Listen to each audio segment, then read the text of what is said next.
Greetings, friends, and welcome to Beast Foundry. You know, as the title of this video says, Pathfinders trying to kill us. They really are. There's so many monsters, and they all want to kill us. The problem is, how do we heal?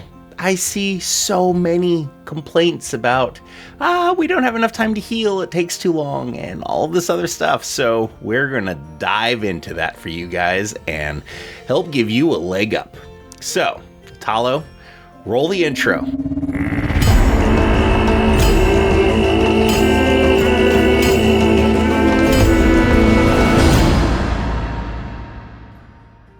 All right, everyone. My name is Christian, and I will be your guide today as we cover what can you do to help keep your health up. So, of course, as you are starting out in your adventuring career, it's best to make sure someone in the party has some form of healing, whether that be battle medicine, whether that be heal spells if you have access to the primal or divine spell list. There is soothe on the occult spell list, arcane spell list.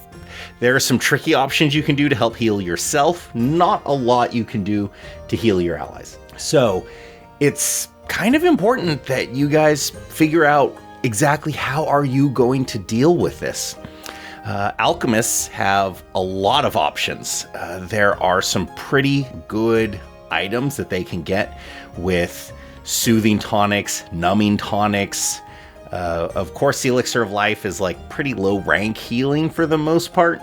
And another issue with like potions of healing, especially at lower levels, that dice, that random number can be devastating. Like, I spent 4 gold or whatever they cost, and I drink this and I get a D8 back and I rolled a 1. Oh no, that's not helpful. So let's cover a few things that you can do. Now, there are some things that you really, there's not a ton you can do if there are situations where you are just having fight after fight and you're not getting time to heal. And if that's coming up, we're going to hope that there's a reason for that. Maybe that reason could have been bad strategy on your part, maybe. Don't rule that out. But could also be your GM's just being mean. He wants blood. He wants to kill one of you.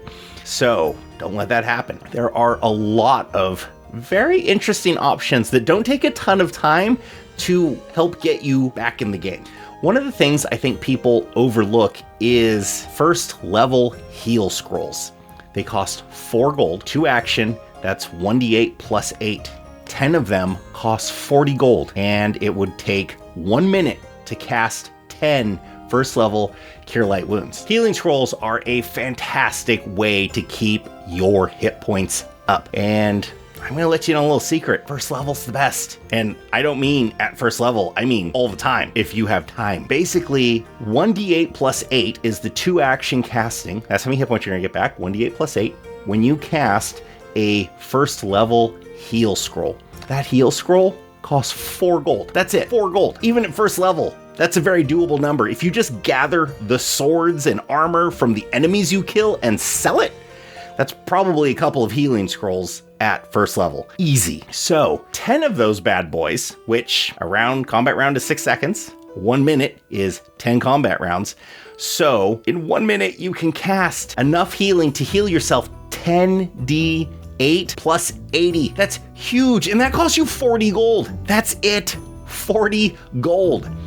And as you level up, 40 gold's nothing. I mean, that is the cheapest healing you could possibly get in the game for the speed with which you get it. Because if you don't have a lot of time, I would be pretty shocked if you're not getting a minute or 2 minutes. However, this does come with a slight caveat. Someone has to be able to cast that scroll. So hopefully you have someone that can cast either primal or religious spells. But if you don't, someone should definitely invest in trick magic item or use magic item or whatever that feat is called these days, so that you can use scrolls. Because using a first level scroll to check is very easy.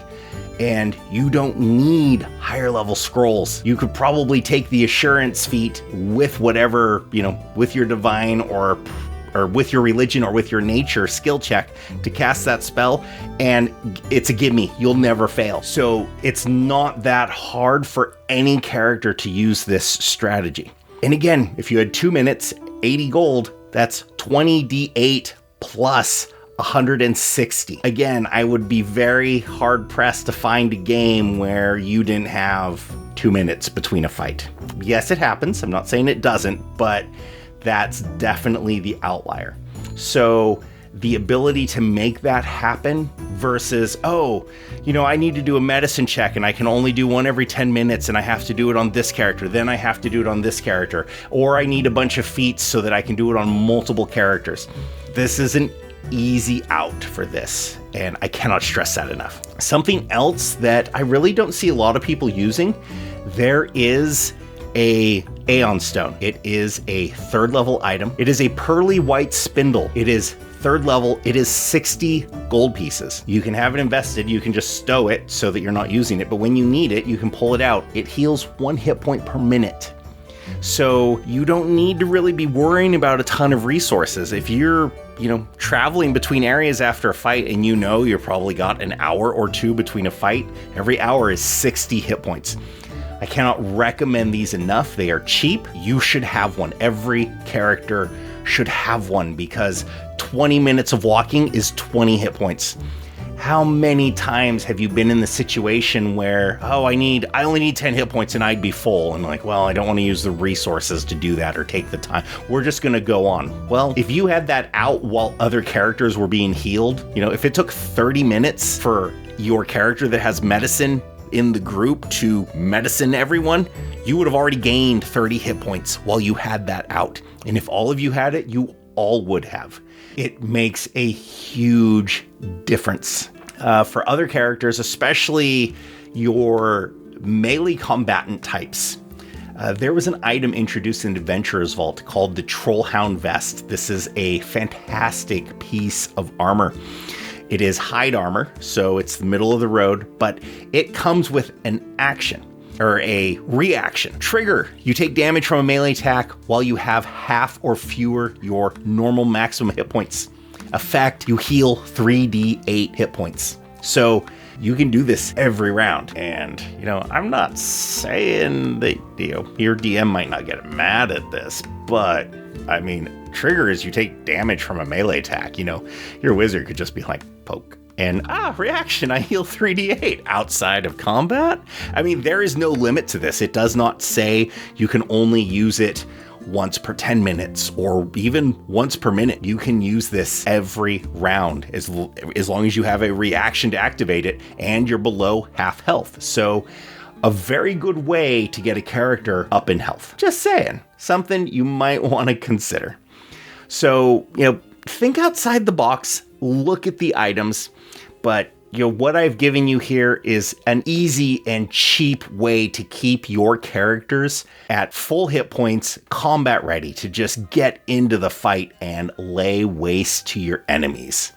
And my editor, Atalo, really wants me in the middle of the videos to tell you guys, if you like these videos, to like and subscribe, and I keep forgetting, and we do it at the end. So maybe next time, Atalo. But please, if you do like these videos, like and subscribe. And as always, game well, my friends.